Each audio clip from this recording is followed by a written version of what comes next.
আমি এই ইস্যুটা নিয়ে আর কথা কইও না ভাবছিলাম, কিন্তু দেখতেছি কথা না বললেই না। এর মধ্যে পররাষ্ট্র মন্ত্রণালয়ের সচিব বদলানো হইলে আমার এই এপিসোডে আর হাত দিতে হইতো না। এমন কইতে পারেন যে আপনি কইলেই বদলাইতে হবে, আমি যদি বলি হ্যাঁ হবে, সমস্যা আছে কেন? আমি যে অভিযোগগুলো তুলছি তার কোনটা তো মিথ্যা না। আপনার মন্ত্রণালয় থেকে তো কোনো প্রতিবাদ করেন নাই। প্রফেসর ইউনূস সরকারের সবচেয়ে ব্যর্থ মন্ত্রণালয় হইতেছে পররাষ্ট্র মন্ত্রণালয়, অথচ এই মন্ত্রণালয় সরকারের সবচেয়ে বড় শক্তি হইতে পারতো। তো আমরা কি ছাইরা দিব আপনাদেরকে বিপ্লবকে ব্যর্থ করার জন্য? আপনার কি জমিদার আর আমরা প্রজা, নাকি আমরা আপনার চাকরিদাতা? চাকরিদাতার কথা শুনবেন না, নিজেদেরকে হারকিউলিস মনে করেন না। যদি মনে করেন হারকিউলিস খেলবেন, স্বাগতম। প্রত্যেক সপ্তাহে একটা করে এপিসোড বানাবো এই পররাষ্ট্র মন্ত্রণালয় নিয়ে। আর কি কি আকাম করেছেন একেবারে মাইক্রোস্কোপের নিচে নিয়ে ফেলায় ফেলায় দেখাই দেবো সবাইকে। একটা কথা এপিসোডের শেষে কইতাম, এখন শুরুতেই কই, বাঘে চুলে 18 ঘা, পুলিশে চুলে 36 ঘা, আর পিনাকি চুলে জয় বাংলা।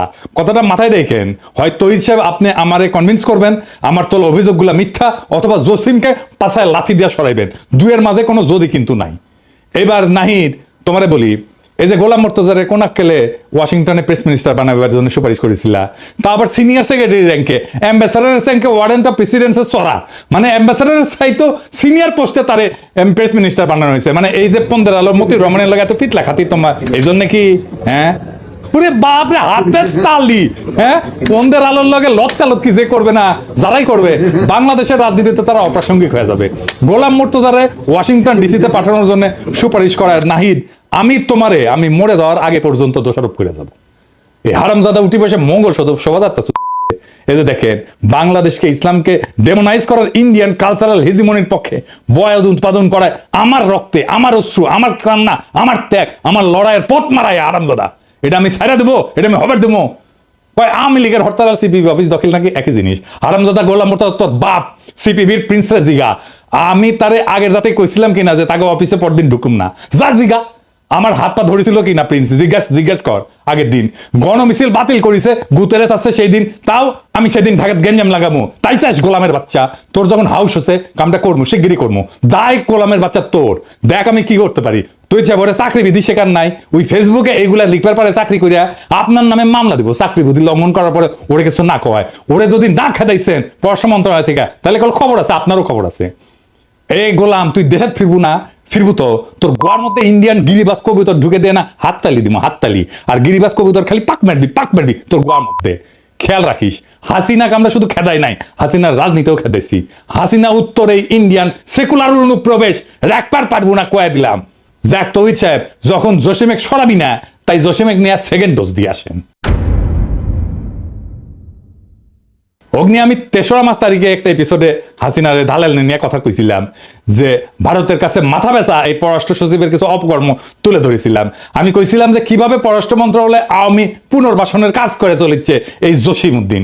সে ভিডিও প্রচারের পর দেশ বিদেশে বিভিন্ন প্রান্ত থেকে জসিমউদ্দিনকে নিয়ে আমার কাছে অনেক ফোন টোন দেয়। কি বলবো আর বলেন, যে আমি নিজেই অবাক যে কিভাবে এরকম একজন দালালকে পররাষ্ট্র সচিব নিয়োগ দেওয়া হয়েছিল। জসিমউদ্দিনকে পররাষ্ট্র সচিব করার নেপথ্যে যে 3জন লোক ছিল তাদের কথা আমি তুলে ধরছিলাম। এর মধ্যে একজন মোজাম্মেল, যে কিনা পরবর্তীতে জসিমের কুটচালের প্রধান উপদেষ্টা একান্ত সচিব হিসেবে নিয়োগপ্রাপ্ত হইয়াও সেখানে যোগদান করতে পারেন নাই। আরো ছিল জসিমের বড় ভাই, সাবেক বিএনপি নেতা এবং বর্তমানে এলডিপির রাজনীতির সাথে যুক্ত সালাউদ্দিন কারমা। ওই নাকি আবার বিএনপি ফিরিছে, এখন তো ফিরবি। তবে সবচেয়ে মুখ্য ভূমিকা পালন করছে পররাষ্ট্র উপদেষ্টা তৌহিদ হোসেন। আপনি নিজে এখনো ওর পিঠ বেঁচে যাচ্ছেন, জানি তো। তৌহিদ সাহেবকে নিয়ে আমার এপিসোডে আমি কোনো কথা বলি নাই। মুরব্বী মানুষ, বয়স হয়েছে, ইউনূস সরকারের উপদেষ্টা, তাই ভাবিছিলাম তার নিয়ে বেশি কোনো কথা বলবো না। কিন্তু আমাদের গ্রাম দেশে একটা কথা আছে না, আক্কেল মানুষের ঠুসা আর ব্যাকল মানুষের ঘুষা, একই কথা। কিন্তু আমাদের তৌহিদ সাহেব তো বিএনপির সুপারিশ সরকারের উপদেষ্টা হয়েছেন, তাই জনতার মুখের কথা ওনার কাছে কোনো গুরুত্ব বহন করে না। উনি বিএনপি খুশি করিচ্ছেন। আমি আগে কইছিলাম যে বিএনপি আর আওয়ামী লীগ হইলে একই মুদ্রার এপিটোপিট। এরা বাংলাদেশে এদের 5 দশকের লুটের রাজনীতিকে বহাল রাখতে চায়। বিএনপি জানে যে জনতার শক্তি মোকাবেলা করার সক্ষমতা তাদের নাই, তাই আওয়ামী পুনর্বাসনের মাধ্যমে নিজেদের সেফ এক্সিট নিশ্চিত করতে মরিয়া হয়ে উঠছে আমাদের বিএনপি। ভাই, আপনাদের তো সহযোদ্ধা, আপনাদেরকে এতদিন পরামর্শ দিতাম। এখন জনগণ যেভাবে আপনাদের নিয়ে উপহাস করে তাতে আমার রাগ হয়, কারণ এই বিএনপি জিয়াউর রহমানের না, আবার খালেদা জিয়ারও না। এই বিএনপি সাদাবাজদের, লুটেরার আর আওয়ামী পুনর্বাসনকারীদের। এত কথা বললাম কারণ এই জসিমকে তার পদে রাখার জন্য এখন মরিয়া হয়ে উঠছেন আমাদের তৌহিদ সাহেব, যারা বিএনপি রিকমেন্ড করছিল পররাষ্ট্র উপদেষ্টা হিসাবে। একজন ভারতের দালালকে রক্ষা করার জন্য আমাদের পররাষ্ট্র উপদেষ্টা এত চেষ্টা কেন? কি তার উদ্দেশ্য? এতে বিএনপি আর আওয়ামী লীগের কি লাভ? আর কোন কোন আওয়ামী দালালকে লালন পালন করতেছেন আমাদের এই তৌহিদি জসিম সাহেব, তা দেখলেই সব বুঝতে পারবেন। চলেন আল্লাহর নামে শুরু করি, দেখাই দিই সবকিছু। আমি গত 15ই মার্চ আমার ফেসবুকে একটা স্ট্যাটাস দিয়েছিলাম, সেখানে আমি পন্দের আলোর পত্রিকা একটা সংবাদ তুলে ধরেছিলাম যে 2.5 মাস আগে দেশে ফেরার আদেশ পাওয়া সত্ত্বেও মরক্কোতে নিযুক্ত হাসিনার লেসপেন্সার রাষ্ট্রদূত হারুন রশিদ কানাডায় পালায় গেছে। এই রাষ্ট্রদূত নাকি শরৎ বডিগার্ডের রাজনৈতিক জীবনের গবেষক। বাংলাদেশের 2 জিনিসের বাম্পার ফলন হয়েছে, এক জাউরার আর এক গবেষকের। দেখি সবাই গবেষক, হারামজাদা চামচা চামচা। তোর রেনুর আবির্ভাব তোমার গোয়া দিয়ে ফেরে দেবো। ইন্ডিয়ান লেসপেন্সার রেনুর আবির্ভাব যেমন দেখছো, হাসিনা পলায়নের কারণে তো তোর মনে আছে, তাই না? তাইলে তোর পলাইতি না হারামজাদা, যাক স্বৈরাচার পলাইছে সেটা নতুন কিছু না, কিন্তু একটা রাষ্ট্রদূত পলানোর এই নিউজ জনগণ কেন জানলো না জসিম সাহেব? হারুনকে কি আপনার কুটকির মধ্যে ঢুকে রাখছিলেন কেন? আপনি বা আপনার পররাষ্ট্র মন্ত্রণালয় এই সংবাদ নিয়ে এমন লুকাচুরি করলো? এর কারণ হইলো জসিম হাসিনার এই দালালকে কানাডায় পালানো এবং রাজনৈতিক শরণার্থী হিসেবে আবেদন করার সময় দিছে 2.5 মাস এই হারামজাদা জসিম। এখন যখন হারুন তার ফেসবুকে ইউনুস স্যারকে অবৈধ বলে দাবি করছে, তখন তড়িঘড়ি করে তার পাসপোর্ট বাতিল করার আদেশ জারি করছে। এখানেও সূক্ষ্ম চালাকি। হারুনের শরণার্থী কেসটা পোক্ত করা দরকার। সে তখন এসে একটা প্রজ্ঞাপন জারি করে তার পাসপোর্ট বাতিল করে এটা পোক্ত করে দিল এই জসিম। এখন হারুন আদালতে যায় বলবে যে আমার কোনো পাসপোর্ট নাই, আমার যাওয়ার কোনো জায়গা নাই, তাই আমার শরণার্থী হিসেবে কানাডায় থাকতে দেওয়া হোক। কেস ফাইনাল করে দিল জসিম। বাহ, কি চমৎকার! এইসব তো অনেক পুরানো টেকনিক জসিম সাহেব। আপনি নাকি 30 বছরের বেশি চাকরি করেছেন, তো আপনি এতদিন চাকরি করে বালটা শিখেছেন। আপনি তো গ্রীসের রাষ্ট্রদূত ছিলেন, সেখানে এরকম শরণার্থী কেস হাজার হাজার। আপনি যদি এই টেকনিক সম্পর্কে না জানা থাকেন, তাহলে আপনি একটা বোকা এবং বেকুব পররাষ্ট্র সচিব। আর যদি তা না হন, তাহলে আপনি 2025 সালের সেরা রাষ্ট্রদ্রোহী, যিনি পতিত স্বৈরাচারের এজেন্টকে পালানোর সহায়তা করছেন এবং তার রাজনৈতিক আশ্রয় পাওয়ার সহায়তা করছেন। এমন না যে কানাডার কেস আপনার জন্য নতুন ছিল। আপনার আগের পররাষ্ট্র সচিব মাসুদ বিন মোমেন, ওই যে মিথিলা ফারজানা আছে না, আর অপর্ণা রানী পালকে কূটনৈতিক পাসপোর্ট বদলায় কানাডা পালানোর সুযোগ করে দিছিল না? এটা দেখে কি আপনি কিছু শিখতে পারেন নাই, নাকি আপনি ওটা দেখে শিখেছেন? হ্যাঁ, আপনার মাথায় নতুন বুদ্ধি আসিছে যে হাসিনার দালালদের পালানোর সুযোগ করে দেওয়ার। আপনার যে জাউরা কইছিলাম না, কম কইছিলাম। আপনি আসলে একটা বিশ্ব জাউরা। জাউরামিতে আপনি বিশ্ব তালিকায় স্থান পাবেন। আলহামদুলিল্লাহ, বাংলাদেশের একজন জাউরা অ্যাটলিস্ট পৃথিবীর সেরা হয়েছে। কিন্তু সমস্যা হলো আপনি জাউরা, কিন্তু মাথায় কোনো বুদ্ধি নাই। আপনি যখন এই কাজের কাজ করেন, তখন আপনার প্রধান সহযোগী নাজমুল হক ছিল মহাপরিচালক প্রশাসন। নাজমুল নিয়ে গত পর্বে অনেক বলছি, পাক্কা আওয়ামী পরিবার থেকে উঠে আসা কর্মকর্তা নাজমুল, যাকে মাসুদ বিন মোমেন গোপনে মহাপরিচালক প্রশাসন বানায় যায় আওয়ামী লীগপন্থী অফিসারদের সেফ প্যাসেজ দিতে। জসিম নাজমুল সিন্ডিকেট তাদের 5 মাস সময় হারুনের মতো আর কি কি অপকর্ম করেছে তা আস্তে আস্তে প্রকাশিত হবে। আমার কাছে খবর আসছে, যাই হোক, এটা পরে আসিচ্ছি। পররাষ্ট্র মন্ত্রণালয়ের মেরুদণ্ড আর কর্মকর্তাদের মনোবল ভেঙে দিয়া ভারতের বিপক্ষে একটা দুর্বল কূটনীতি গড়ে তোলায় এই আপনাদের মিশন, তাতে কোনো সন্দেহ নাই। তৌহিদ জসিমের মিশন এইটা। কেমন পররাষ্ট্র সচিব সুপারিশ করলেন আপনি তৌহিদ সাহেব? মানুষ চিনতে না পারেন, কিন্তু দালাল চিনতে না পারলে তো এই সরকার আপনার জায়গা থাকা উচিত না। দালাল চিনতে না পারলে আপনি নতুন বাংলাদেশের জন্য কি অবদান রাখবেন? জসিম সাহেব, আপনি কেন জানলেন যে আমি নাকি আপনার এই চালাকি ধরতে পারবো না? আমি তো হাসিনার নির্যাতনে ফ্রান্সের শরণার্থীর আবেদন করেছিলাম। আপনার তো জানা দরকার ছিল, যার কেউ বুঝুক না বুঝুক, আমি অন্তত আপনার এই ধান্দাবাজি ধরতে পারবো। হারুনের পালানো আপনার অগোচরে হয় নাই জসিম সাহেব। এই গল্প অন্যদের শুনায়েন, আমারে না। আমরা আপনার গল্প বুঝতে পারিছি। গোয়েন্দা সংস্থা দিয়া আপনার বা আপনার সহযোগীদের মোবাইল ফরেন্সিক করলে হারুনের সাথে আপনার যোগাযোগের স্পষ্ট প্রমাণ পাওয়া যাবে, আমি নিশ্চিত করে কইবার পারি। তৈরি বিয়ে কইরাও থুক্কু দেওয়া যায়, তালাক দেওয়া যায়, কিন্তু আপনি জসিমের মতো এরকম দেশ বেচা বাটপার পররাষ্ট্র সচিব সুপারিশ করে যদি থুক্কু দিতে না পারেন, তালাক দিতে না পারেন, তাহলে আপনাকে নিয়ে আমাদের বিশেষ অনুসন্ধান চালানো প্রয়োজন হবে। অবশ্য মানব জমিন পত্রিকা আপনার নিয়ে ভালোই অনুসন্ধান চালাইতেছে। দেখেন, আপনি কয়দিন আগে নিজেই কি বলেছেন যে আপনি ব্যর্থ। তো ব্যর্থতার দায় স্বীকার করে চলে যান। আছেন কেন এই পদে এখনো? খুব মজা না ক্ষমতা মাখনে খাইতে খুব মজা না, নরম না? হ্যাঁ, ব্যর্থ হইয়া জনগণের টাকা বেতন নিতে লজ্জা লাগে না তো ইচ্ছা আপনার? জসিমের মতো একটা হাসিনার দালালকে কেন আপনি সুপারিশ করেছেন? কেন তার সব অপকর্ম ঢাকার জন্য আপনি এত মরিয়া? কি উদ্দেশ্য আপনাদের? আসেন সেটা একটু দেখি। জসিমের মূল উদ্দেশ্য বোঝার জন্য বেশি দূর যাওয়া লাগবে না। গত 18 অক্টোবর 2024 সালে বাংলা ট্রিবিউনে একটা সাক্ষাৎকার ছাপা হয়। সেটি উনি কি কইছেন সেটা না দেখি। উনি কইছেন, অন্তর্বর্তী সরকারের সফলতার উপর বাংলাদেশের ভবিষ্যৎ পররাষ্ট্রনীতি কতটুকু শক্তিশালী হবে সেটি নির্ভর করছে। অন্তর্বর্তী সরকারকে বিদেশিরা গভীর আগ্রহ নিয়ে পর্যবেক্ষণ করছে এবং একই সঙ্গে এই কাজে আন্তরিকভাবে সহায়তা করতে চাইছে। এর অভিষ্ট ফলাফল হচ্ছে নির্বাচনের মধ্য দিয়ে পরবর্তী যে সরকার আসবে তাদের সঙ্গে বিদেশিদের সম্পর্কের অন্যতম নির্ধারক হবে দেশীয় সংস্কারের সাফল্য। হারামজাদা বিশ্বজাদা, নির্বাচনের জন্য একেবারে পাগল হয়ে গেছো। হ্যাঁ, একেবারে বিএনপির কেস ফলো করিচ্ছ না, বিএনপির ক্লিকে দেওয়া টেক্সট না। নির্বাচনের পরে সরকার কি করবে এটা ভাবার তোর কাজ। জসিমকে নিয়ে করা আগের পর্বে আমি বলছিলাম যে বাটপাত এখন বিএনপিকে ক্ষমতা আনার জন্য পাগল হয়ে গেছে, আর সেই সাথে বাস্তবায়ন করতেছে ইন্ডিয়ান প্রেসক্রিপশন, যেটা হলো ইউনূস সরকারের দ্রুত বিদায় আর আওয়ামী লীগের পুনর্বাসন করা। আগের পর্বে আমি বলেছিলাম না যে জসিম এই সরকারের লেজিটিমেসি আর বিপ্লবের ন্যারেটিভ নিয়ে কোনো কাজ করে নাই? কেন করে নাই তা এখন পরিষ্কার। তো এই কাজ যে করা লাগবে এমন কথা যে জসিম জানতো না তা কিন্তু না। এই সাক্ষাৎকারে দেখেন এই হারামজাদা কি বলিছে। অন্তর্বর্তী সরকার দায়িত্ব নেওয়ার প্রথম দিকের একটা চ্যালেঞ্জ ছিল জুলাই আগস্ট বিপ্লবের সঠিক ন্যারেটিভ তুলে ধরা। একথা সবাই জানেন যে বিপ্লব নিয়ে একটা অপপ্রচার ছিল, আমাদের কাজ ছিল সেই অপপ্রচারের বিপরীতে বিপ্লবের সঠিক চিত্র তুলে ধরা। এই কাজে আমরা সফল হয়েছি। দ্বিতীয় বিষয় ছিল সরকারের সংস্কার চিন্তা ভাবনা ও সংস্কার কার্যক্রম তুলে ধরা। এটি এখন চলমান এবং আমাদের জন্য নতুন বিষয়। কাজে এই বিষয়টি তুলে ধরে বিভিন্ন দেশের সঙ্গে একযোগে কাজ করার প্রতিশ্রুতি আদায় করা খুব কঠিন না হইলেও এটা চ্যালেঞ্জ ছিল। তো জুলাই বিপ্লবের কোন ন্যারেটিভটা আপনি করেছেন জসিম সাহেব, একটু জানাবেন কোন করেছেন? হ্যাঁ, কইলেই হইলো ন্যারেটিভ তৈরি করেছেন, কি বালটা করেছেন এটা জানি না আমরা।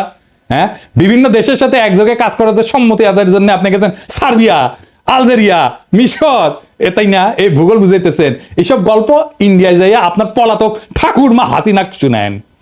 আসলে আপনি যখন এই সাক্ষাৎকার দেন তখন পররাষ্ট্র সচিব হিসেবে আপনার বয়স মাত্র 40 দিন। তখন থেকে আপনার এজেন্ডা পরিষ্কার ছিল, কিন্তু মানুষ আপনার চালাকি ধরতে পারে নাই, কারণ আপনি তখন জুলাই ন্যারেটিভ, আহতদের চিকিৎসা, এই সমস্ত বড় বড় কথা বলে সবার মনে আশা সঞ্চার করার চেষ্টা করেছেন। কিন্তু বাস্তবে ভারত এবং বিএনপির প্রেসক্রিপশন মোতাবেক আপনি অত্যন্ত সুকৌশলে কাজ করে রেখেছেন এবং যাচ্ছেন। আপনার মিশন হইল হাসিনার দালালদের পুনর্বাসন এবং বিএনপির ক্ষমতায় আসার পথ সুগম করা। এই মিশনে আপনার পাহারাদার হইল পররাষ্ট্র উপদেষ্টা মিস্টার তৌহিদ হোসেন।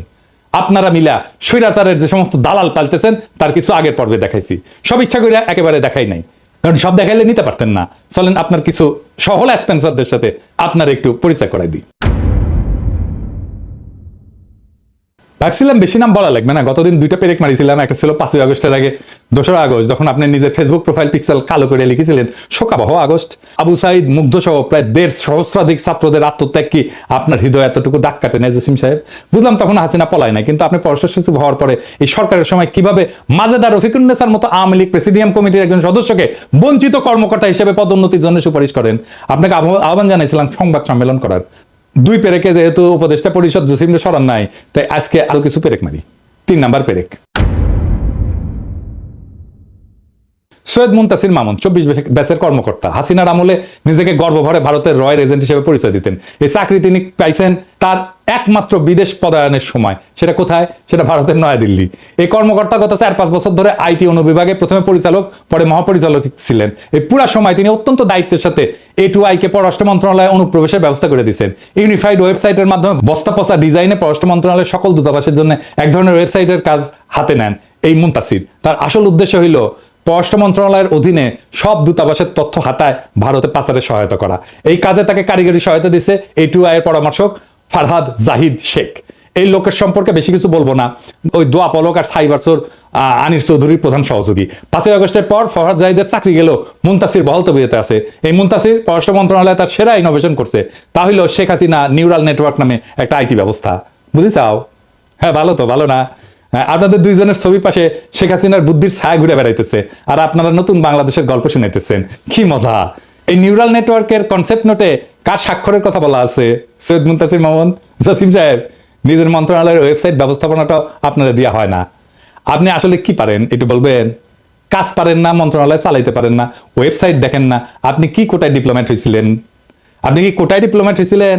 পারেন তো খালি ওইটা পারেন কিনা একদিন দেখুন নি, সামনে করবেন। হ্যাঁ, আইসেন, দেখে রাখবেন পারেন কিনা। ওইটা আপনার এই পদে না রেখা গাধা হিসেবে এক্সপোর্ট করলে দেশে বেশি লাভ হইতো। শুনছি মুনতাসিরের পদোন্নতির জন্য আপনি সুপারিশ করেছেন, খুব ভালো কাজ করেছেন। আমি জনপ্রশাসন সচিব, মুখ্য সচিব এবং মন্ত্রী পরিষদ সচিবকে আহ্বান জানাবো হাসিনার এই দালাল যাতে জসিমের প্ল্যান মোতাবেক পদোন্নতি না পায়।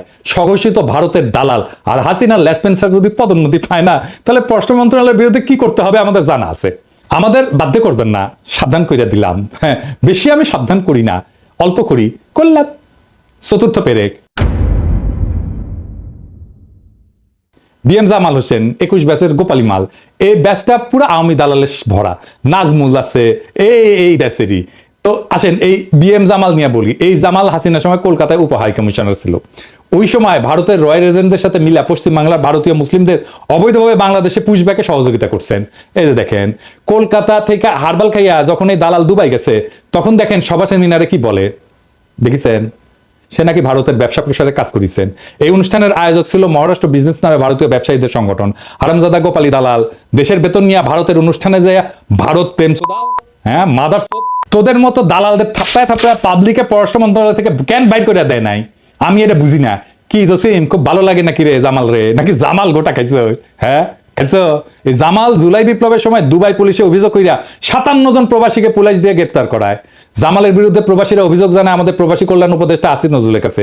সেই অভিযোগে উল্লেখ করে পররাষ্ট্র মন্ত্রণালয়কে একটা চিঠি পাঠায় প্রবাসী কল্যাণ মন্ত্রণালয়, এই যে এটা। কিন্তু তৌহিদ জসিম গং মিলে সেই চিঠির কোনো ব্যবস্থা না নিয়ে জামালকে মহাপরিচালক পদে বসাইছে, দায়িত্ব দিছে আফ্রিকা অনুবিভাগের। বাহ জসিম বাহ, বিপ্লবের বিপক্ষে তোমার স্পষ্ট অবস্থান প্রমাণে আর কি লাগবে? প্রবাসী ভাইয়েরা দেখেন পররাষ্ট্র মন্ত্রণালয় আপনাদের কি উপহার দিতেছে, দেখেছেন দেখেছেন? আপনার পয়সায় আপনারে বাম্বু যে দেয় তারে নিয়ে আসে পদায়ন করে এই তৌহিদ সাহেব। আমরা বিভিন্ন সময় আসিফ নজরুল মাহফুজদের ভুল বুঝি, বিপ্লবের সাথীদের ন্যায় বিচার নিশ্চিত করতে না পারার জন্য অভিযোগ জানায়। কিন্তু এই জসিমের মতো ঘাপটি মেরে বসে থাকা দালালদের কারণে পুরা সরকারের বদনাম হয়। এই জামাল নিয়ে তুমি যে কামাল করিছো জসিম, সেই অপরাধে তোমার জামাল গোটা 2 বেলা প্রেসক্রিপশন দিয়ে দিলাম। জনতা আসবে তোমার ওষুধ নিয়ে, গেটে পুলিশ বাড়াইতে বল, আর লক্ষণ সেনের মতো পালানোর জন্য পিছনের গেট খোলা রাখ, দেখ পিছে গেট খোলা আছে কিনা। পঞ্চম পেরেক